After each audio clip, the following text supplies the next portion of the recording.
Right, guys, all here? So, we have a very distinguished panel here. A lot of skills, experience, and expertise amongst them, a lot of knowledge. I'm going to start with the one person sitting next to me who I've known for absolutely years. I don't know any of the other guys, apart from I met them all the other day. But Mark Butler, Action Aviation, the CEO of Action Aviation, and big broker these days, based out of Dubai in the UK. Then we've got Paul from Aero Ventures, Paul Grusevich. Sorry, beg your pardon. Get it right. As I said, I've not met these guys until this week, so sorry. We've got Daniel. No, I'm making a real hash of this. You want us to change? Adrien. Yeah. Here we go. Adrien Chazottes, Jetcraft Aviation. Okay, he's based out here in Singapore, I believe. Yeah, we have offices in Hong Kong and in Kuala Lumpur. Yep. So then we've got Daniel from Jetcraft. Daniel's based in Australia and covers Australia and New Zealand. Then we've got Paul.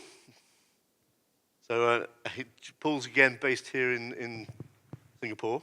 I'm based in South Korea. Sorry, beg your pardon. Close. I'm making a real hash of this, aren't I? And finally, the only person working for an OEM, we've got Rocky from Textron, who knows all about China. Okay, and I'm going to start with Rocky. So on the agenda, it says, we've obviously seen a fairly sustained flow of aircraft being supplied for the last few years, particularly since COVID. A lot of new aircraft means they're all getting older. At the moment they're delivered, they're not new anymore. So against the backdrop of, when does an aircraft become unattractive as a pre-owned aircraft? I'd like some comments on that as we explore the issues here. And also, what's the impact, again, on the agenda of the American market at the moment and the way the Americans have potentially become quite an isolated market, not looking outside of America, particularly for aircraft, because they're worried about the tariffs. So that's in the background, okay? But Rocky, I'd like you to tell us about China, okay? I know it's been covered a lot today, but a little bit more really, the wealth creation, what has slowed it all down and what is now going to drive it forwards again? Oh, thank you. I think today there were a lot of discussions about China market already, but I still want to see that as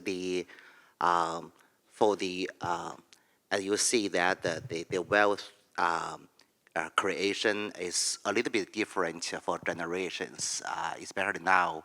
Look at the we call high-end net value group people.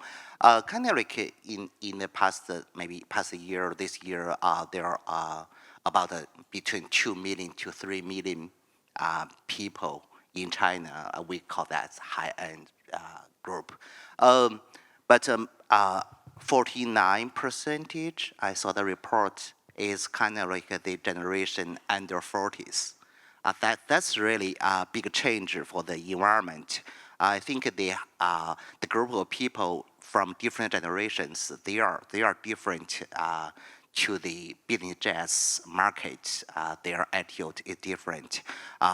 Look at China every year, even after pandemic period, there are always about every year 2,000 to 3,000 young generation. They go outside of China to get their pilot license. I think for these kind of generations, they are, for their interest to business jets, a little bit different from, I cannot say old, but for another generations. In the past, our business jets are always used by some people for business travel, for business purpose. But now the purpose of business jets or even smaller airplanes for those young generations are different. They means different. So they are most of them. They are focusing on their interest, just like a personal fun or personal enjoy all those kind of flying or kind of get them into the right flight community, all those stuff. I think this also gave the OEMs or our sales people like a kind of idea how how to match this kind of demand from the market for the young generations. This is why in the past I think that there were a few requests from the young generation. They're looking at the smaller jets like our Citation CD1, CD4, or even M2 in China. I think that kind of changes there. Thanks, Rocky. So obviously 10, 12 years ago, whenever it was that China kind of woke up to business aviation, they just wanted the biggest, the best, the longest range aircraft, the newest. Okay. Now, in those days, Textron didn't really get a look in. But now, are you seeing that mission profile is driving the demand more or not? Yeah, I think as this morning also there were a lot of discussions about China market, kind of like a little bit slow and steady. They said like this. I think that's true due to the recent, especially for the economy and development changes, and also the very complicated bilateral relationship with other countries. I think the China market is a little bit slow than we expected before. However, the market demand is still there. I think that we just need to be patient to face these kind of challenges, or business opportunities are changing and the environment are changing. So I think that we just still if you look at the fleet, is still long range, and the big airplanes are still most of those. But for Textron, we have the smaller one and also the mid-range one. I think they will be there for a bigger fleet later. Okay, thank you. I'm pretty new to the Asian market. When I was given this panel to do, I kind of realized how much I don't know about it. So I've been on quite a learning curve in the last few weeks. What has come out for me is that Asia is not like Europe. Asia is not a bundle of countries that all performing to the same kind of rules. Asia has different markets completely. And one or two of the people on the panel have actually said, no, I don't know other markets, I just know my own. And one or two of the people have said, yes, I'm across all of Asia, I can deal everywhere, maybe even globally. So Paul, okay, where's hot in Asia out of all the different jurisdictions? Where would you say things are really happening at the moment? Well, I'd say China is still the busiest by far. I get the most requests out of China to both sell aircraft and to buy aircraft, and most of it's heavy jets and ultra long range. But what's up and coming is definitely Indonesia. I've seen over the past 2 years a lot more requests coming out of there. And then also, due to the Russian-Ukraine conflict, I would say Turkey, the UAE, and Kazakhstan have gotten a lot busier with Russian money going to those markets. Okay, thank you. And Adrien, you, like Paul, said that you don't have any boundaries particularly. You'll work everywhere. What impact do you see on the Asian markets of the way the American market has gone at the moment? Are you, in terms of particularly selling aircraft to Americans? Well, I think when it's selling aircraft to American, it's pretty good because right now things are moving fast. The main issues we encounter are issues related to tariffs for aircraft that need to be imported. So that always complicates the transactions. The other aspect is it depends on the platforms. So if you take a platform that's really tight, where you don't have many options, the American buyers will still consider airplanes outside. But if you take platforms where you have 20 options within the continental US, your option will be the least looked at, unless you have a differentiator, and then it's probably going to be price, unfortunately. So that's really the first thing that I could say.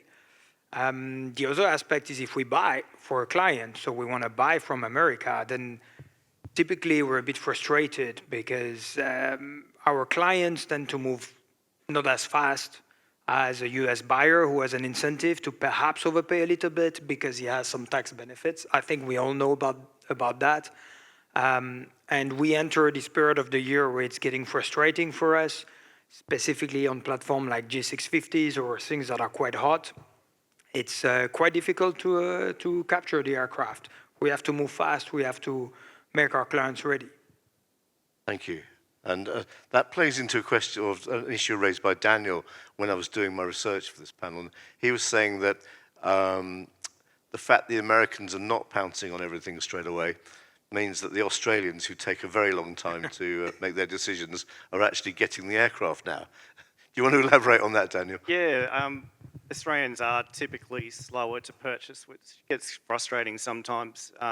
Obviously, the American market's the dominant one. Something like 79% of our transactions occur over in the US. But what we found, or we probably all found earlier this year, was in Q1 we saw a slowing down in the market, and that was primarily because of the uncertainties around the US tariffs.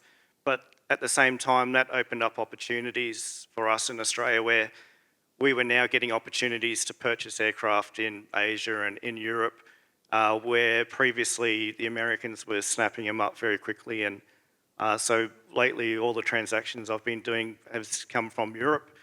But now, obviously, we've seen the reintroduction of the bonus depreciations back into the US. That's fueling demand again. And so our market does need to stay on top of it and get in there first if they can. But it is opening up other opportunities in that case as well. So in Q1, we didn't sell any aircraft to the US, and that was because of the tariffs. Whereas now that is opening up our market again to sell out. Whereas up until the first half of the year, it was all inbound inventory. And now we're seeing that we have the opportunity to sell out again if necessary. So every cloud has a silver lining, particularly for Australians. You've always got to find the pros where you can. Thank you. So another big market, which has a lot of future potential, got discussed a bit today, and that's the Indian market. And Action Aviation have gone in a full plunge into the deep pool there, with quite a few new employees on the ground there. And I'd like Mark to tell us, how he sees that strategy going at the moment. Yeah, India is potentially, I think, the new China, how it was in the old days. There's a lot of buyers in India. There's a lot of money in India. I think one of the bigger issues is the principals having the knowledge and knowing where to go and get an aircraft. There are other issues with maintenance organizations, i.e. there's not enough.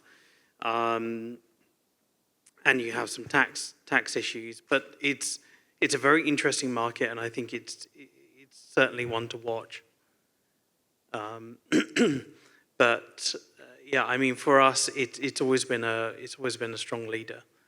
I don't know what else you want me to cover there. I mean, we discussed the other day about the difficulties of doing business in India.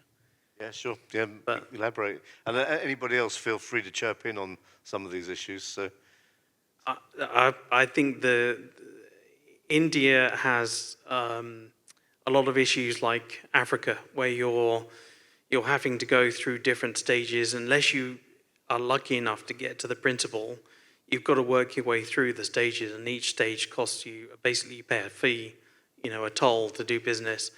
And it becomes very frustrating because a lot of the advisors to principals have their own agenda. They have their own ideas of what aircraft they need to push, and that's not always the right aircraft for that principal.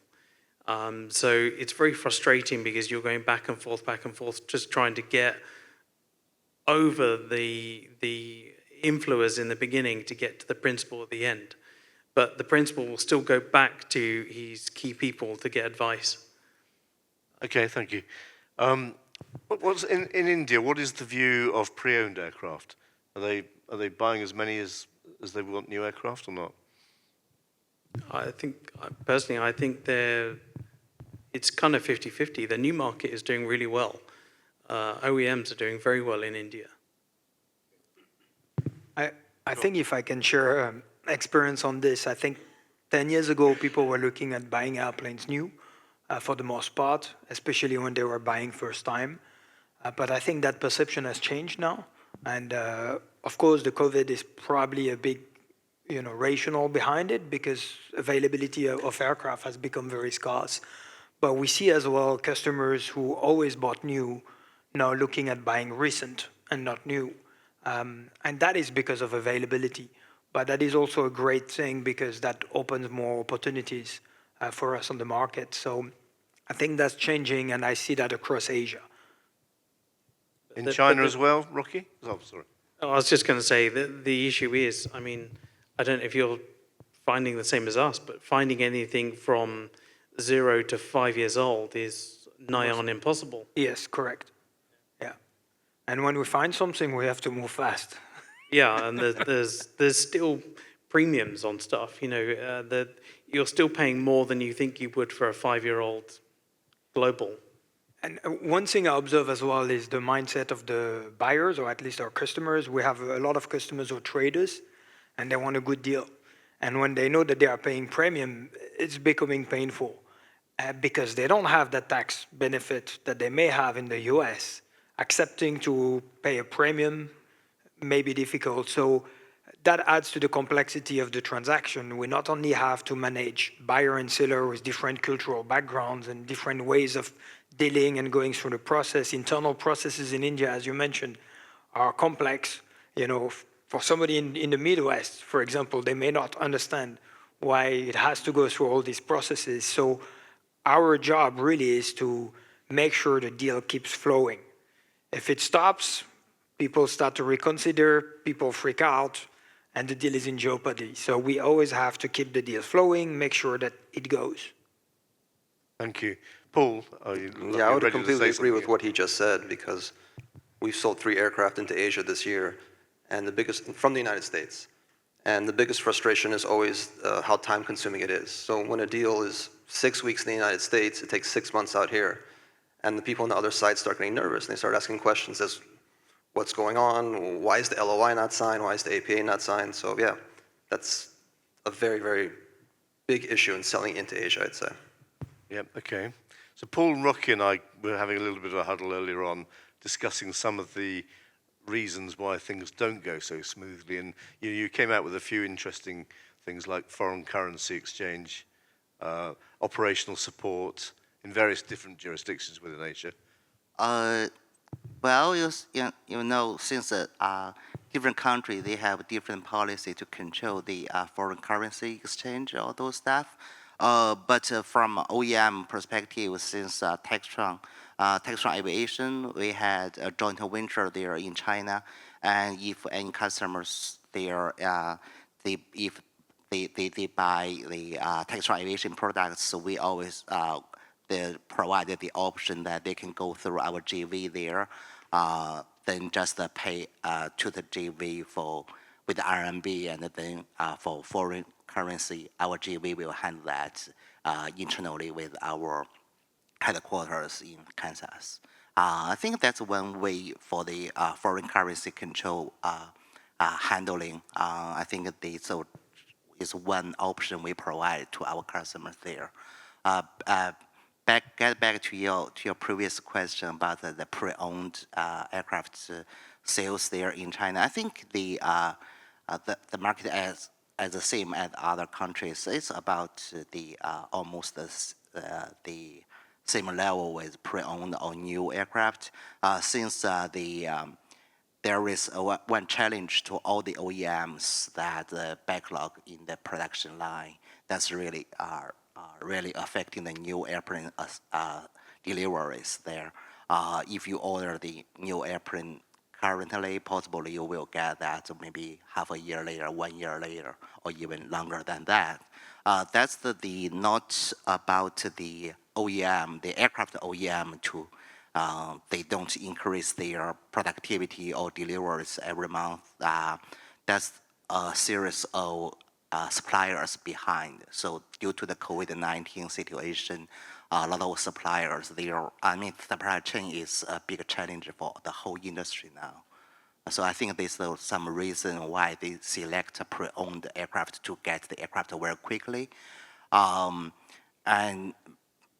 I think for the OEM, most of the OEMs also has some sales for pre-owned aircraft. Okay, thank you. And Paul, do you want to add to any of that? You were involved in the chat as well. I mean, the biggest issues we had were with China were just currency controls. And you can overcome them, but it's just time consuming and you have to explain that to the other side. So that was my point on that. So to which Asian jurisdictions do you see there's a kind of stigmatized attitude towards buying aircraft, if I can put it like that? I mean, for me, it's South Korea. There's a social aspect that's, people don't want to deal with the attention in buying an aircraft. And I would also say with mainland China now, it's not like the Communist Party is going directly to people and saying, don't buy planes, but people just don't want that extra attention. They'd rather charter than own an aircraft. What about Australia?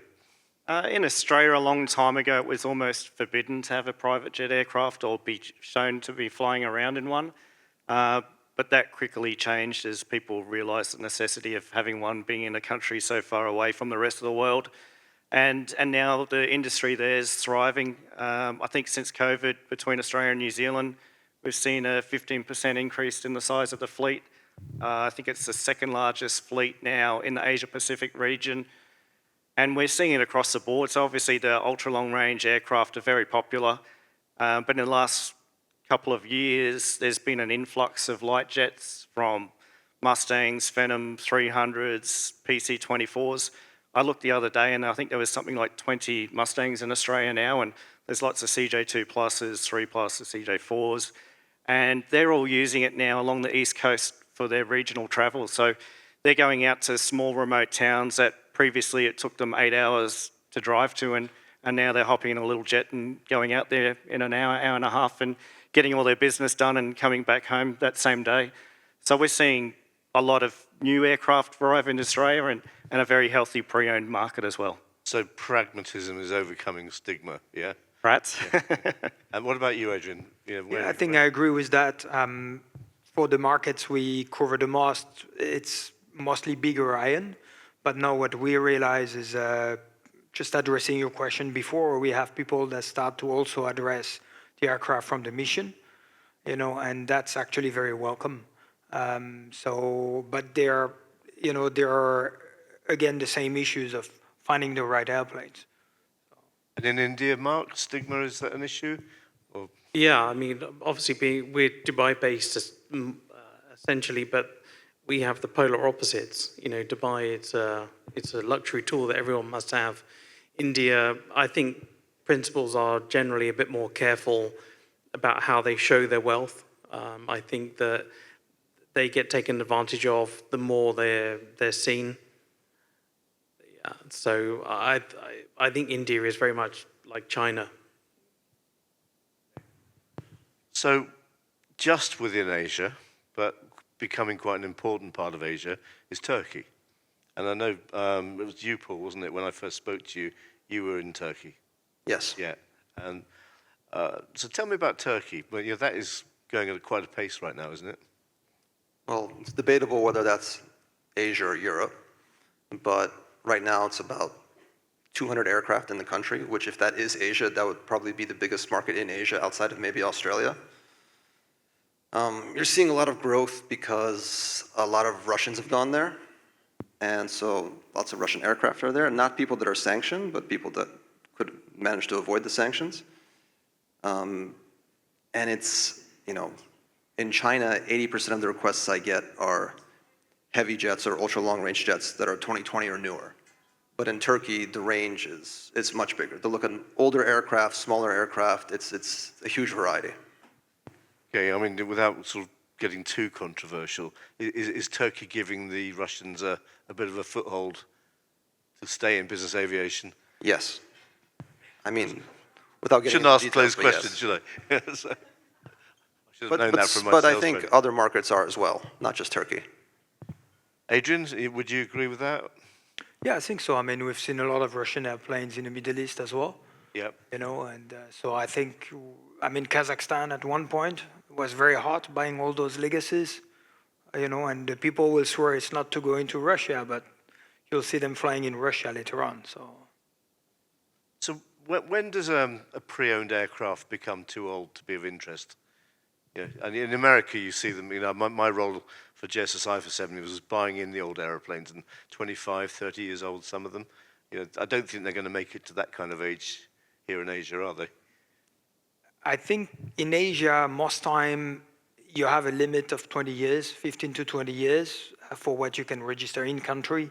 And that's what we observe. After that age, people tend to sell those airplanes, unless they are in country and then they are used until their last breath. But typically, that's what we see.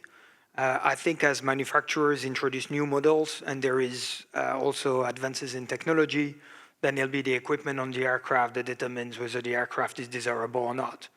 And then we'll send it to the United States. I think this region in particular suffers a lot with corrosion. So I think when you get to 20 years, the corrosion starts becoming unmanageable at that point. And we don't necessarily run out of engine time here, because I don't think that the usage is as much as it is in the US. But certainly corrosion's a major problem. Interesting. Yeah, I think, let me add something. I think even how you consider, we do not call that very old aircraft, probably we use the term as aged aircraft. However, there's no definitions or even there's no regulations to how to identify the general aviation or business aviation aircraft for aged. I know that for the commercial airlines, those flight airplanes, they have some kind of like life limited or something like that. But for general aviation or business aviation, we will not consider that as aged at all. Just, I think most of the reason why, if the airplanes fly too many hours or flight cycles, probably when they will do more maintenance or they need to change more spares or corrosion is another reason. They need to do a lot of maintenance work. Then from economic situation for balance, probably they think, maybe buying a new aircraft will be much better. They will save more money than they maintain some old airplanes there. I think that from consider the maintenance and the flight operations cost for that. Thank you. I think we need to be sort of wrapping up fairly soon with some questions from the audience. But before we do, how's the future looking in the areas that you feel comfortable to comment on? And just go, starting with India, I guess, and you might want to comment on other parts of Asia. But I think everything from having this discussion earlier today with someone else, I think everything from North Africa right the way across to China is the way you need to be doing business. Excellent. I think that's the future. Adrien? Yeah, I agree. And we see economic growth all across the board. So, and there are also a lot of places where we haven't even started looking. So I think it's bright here in Asia. Globally, I think it's very positive. Jetcraft published its annual Ever Forward report, and we've forecast a record 11,200 transactions over the next 5 years. They're pre-owned transactions, and we're talking 73.9 billion worth of transactions. So it's looking very, very positive. We're coming into 2026 quite strong. The US is very pro-business now with its incentives, and that's setting up a nice, strong baseline for business jets. How accurate have Jetcraft predictions been in the past? Well, I think the number I was given was 11,202. All right, okay. I see a lot of opportunity to grow in Asia because the market's not quite as saturated as the United States and Europe, but there is a lack of infrastructure that's kind of holding it back. Yeah, I think I'm feeling still very confident to the Chinese market, especially for China side. Kind of like, although you look at the numbers, it's kind of a slowing down, or the kind of like maybe the whole fleet numbers is shrinking. However, I think this is a good opportunity for OEMs or dealers or brokers to see how they will face the challenges for the business environment change, and also the new generations, how to attract their interest to get new jets or get into the industry. I think this is how we need to be a little bit more patient to cultivate the new generation market for this whole China. That's what. Thank you, Rocky. So I think we'll open up for questions if there are any. Is there anything on Slido? Oh, no. Everybody wants a drink, don't they? Beer time. It's late, isn't it? Shame on you all. Okay, thank you very much, panel. That's been very interesting, and for me, fascinating insight for the first time into the Asian markets, and I'm loving it already. So, thank you, guys. Thank you.